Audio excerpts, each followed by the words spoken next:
नमस्कार दोस्तों, आज मैं उस टॉपिक के ऊपर बात करने जा रहा हूं जिसको पिछले जब से EMRS का नोटिफिकेशन आया तब से ही कमेंट बॉक्स हो, ईमेल बॉक्स हो या फिर आपका व्हाट्सएप, इंस्टाग्राम, टेलीग्राम, सब जगह सिर्फ एक ही बात है कि मोनू सर आप EMRS के बारे में क्यों नहीं बोल रहे हैं। EMRS के बारे में कब बोलोगे आप? सर EMRS की एलिजिबिलिटी पे बात करो।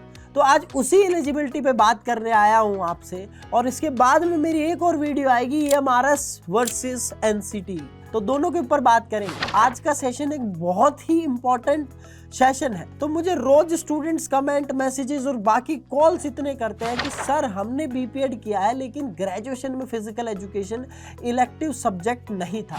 तो अब आपको ये जानना है कि हम एलिजिबल है कि नहीं है, और मुझे ये भी पता है कि आपने जो मेहनत करी है BPED में और BPED कंप्लीट किया है और वैकेंसी के समय आपको एलिजिबिलिटी की लाइन से बाहर कर दिया गया है, इस वजह से आप बहुत ज्यादा गुस्सा भी हैं। तो आपके पेन को मैं समझ सकता हूं। तो आइए सबसे पहले समझते हैं कि रियल में इशू है क्या, आखिर EMRS में ये फंडा हुआ क्या और किस तरीके से एलिजिबिलिटी क्राइटेरिया रखा गया। तो पहले कंफ्यूजन को क्लियर करते हैं। सबसे पहले मैं आपको पढ़ाता हूं NCT का रूल। NCT यानी कि national council of teacher education कहता है कि कोई भी स्टूडेंट जिसने ग्रेजुएशन करी हो 3 साल की, उसके बाद वो BPED कर सकता है 2 साल का। इसमें फिजिकल एजुकेशन इलेक्टिव सब्जेक्ट होना कंपलसरी नहीं है। अब EMRS ने जो अभी वैकेंसी निकाली, तो EMRS का रूल ये कहता है, EMRS के नोटिफिकेशन में लिखा हुआ है कि एलिजिबिलिटी के लिए ग्रेजुएशन में फिजिकल एजुकेशन एक इलेक्टिव सब्जेक्ट होना चाहिए और BPED होना चाहिए। मतलब जिन स्टूडेंट्स के पास BPED है लेकिन ग्रेजुएशन में फिजिकल एजुकेशन इलेक्टिव नहीं था, उनको रिजेक्ट किया जाएगा क्या? तो नोटिफिकेशन पढ़ के तो यही लग रहा है। तो यही सबसे बड़ा कॉन्ट्रडिक्शन है। तो NCET जो एक रेगुलेटिंग बॉडी है और ये अलाउ करती है कि आप एलिजिबल हो, और दूसरी तरफ EMRS जो अलग ही रूल लगा देता है।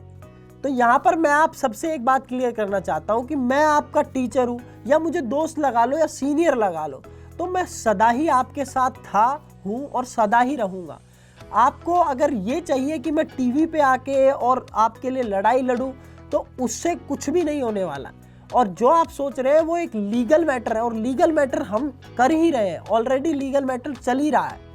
यानी कि हमारी टीम, पूरी टीम इस पे लीगल एक्शन में जुटी हुई है और सब लोग काम कर रहे हैं। अब दूसरी तरफ एक और चीज मैं आपको समझाना चाहता हूँ। EMRS में फिजिकल एजुकेशन टीचर की जिम्मेदारी क्या होती है?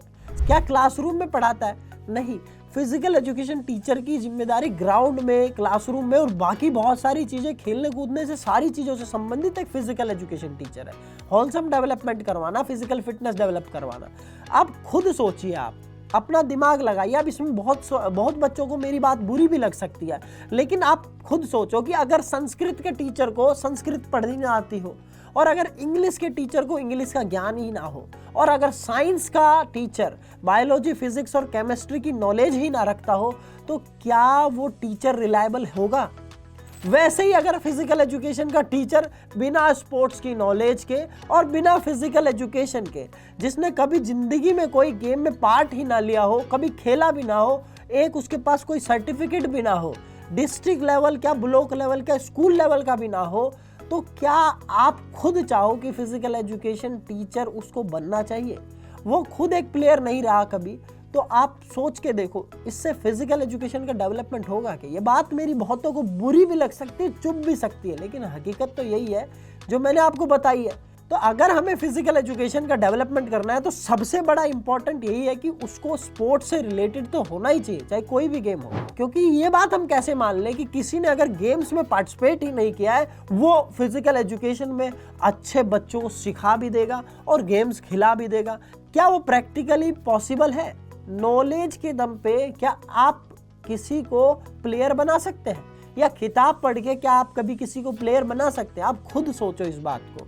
मैं खुद प्लेयर रहा हूँ, आप में से बहुत सारे प्लेयर रहे होंगे, तो क्या आपको ये बात खुद रिलायबल लग रही है चीज कहीं से? तो ये जॉब है फिजिकल एजुकेशन टीचर की। यहाँ पर जॉब उसको मिलनी चाहिए जिसने BPED किया हो प्लस में, जिसने कभी गेम भी खेला हो, जिसके पास में स्पोर्ट्स भी रहा हो। तो ये मैं हमेशा स्पोर्ट्स सर्टिफिकेट्स और स्पोर्ट्स पार्टिसिपेंट्स के पक्ष में रहता हूँ। इसीलिए मैं आप सभी से कहता हूँ कि मैं आपको बिल्कुल भी अकेला छोड़ना नहीं चाहता। आप मेरे स्टूडेंट, और मेरा मकसद है आपको पढ़ाना, प्लस में हर जितनी भी प्रॉब्लम आती है उसका सॉल्यूशन करना। पर अब सवाल यह है कि क्या कर सकते हैं, तो आप सॉल्यूशन पे बात करते हैं। तो मैं आपको 4 सॉल्यूशन देता हूं। सबसे पहला सॉल्यूशन है कोर्ट केस का रिजल्ट का वेट करना, लेकिन उसमें तो टीम लगी हुई है, ऑलरेडी लोग लगे हुए हैं, तो क्या हमें फॉर्म भरना चाहिए? डेफिनेटली फॉर्म भरना चाहिए। मैं आपको ये भी बताऊंगा कि केस का रिजल्ट क्या हो सकता है, ये हम अगली वीडियो में बात करेंगे।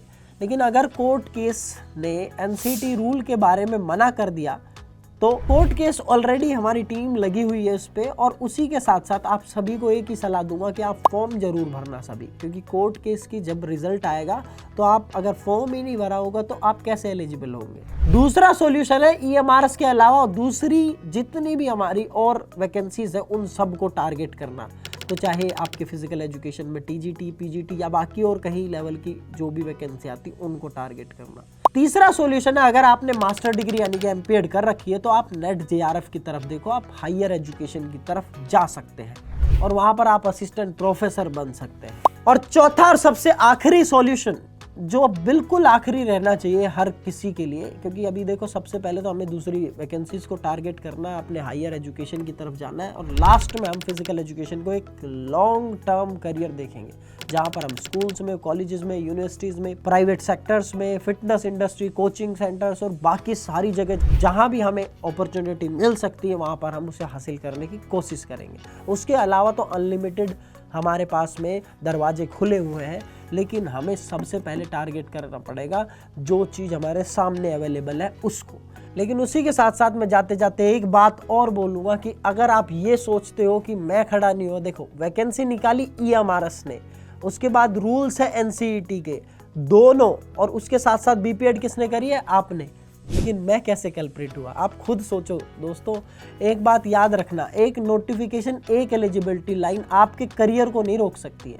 आपने बीपीएड किया है मतलब आपके अंदर ऑलरेडी वो प्रोफेशनल वैल्यूज हैं। तो मैं मोनू मधुकर आपसे वादा करता हूं कि मैं आपका टीचर तो हूं लेकिन आपका दोस्त भी हूं, और मैं हमेशा ही आपके साथ रहूंगा। क्योंकि आप देख लो कि हमने कब से फिजिकल एजुकेशन स्टार्ट किया है, लगभग 5 सालों से मैं पढ़ा रहा हूँ, जिसमें से 3.5 साल से आपको लगातार बिना रुके आपको YouTube पे फ्री क्लासेस मिल रही हैं।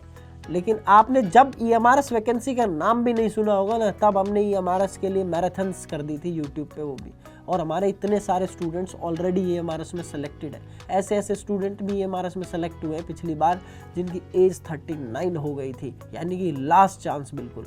तो सबको फ़ायदा मिलता है। तो आप एक वैकेंसी आ गई, एक नोटिफिकेशन आ गई, उसका ब्लेम सारा मुझ पे मत डालो। ये मैं अपना बचाव नहीं कर रहा हूँ, मैं तुम्हें आईना दिखा रहा हूँ कि आगे भी भविष्य में बहुत सारी चीज़ें हो सकती हैं। तो आप पहले से ही खड़े रहो, तैयार रहो, अपने आप को मजबूत रखो हर तरीके से, लीगल तरीके से, या आपका मेंटली और इमोशनली फिट रहो।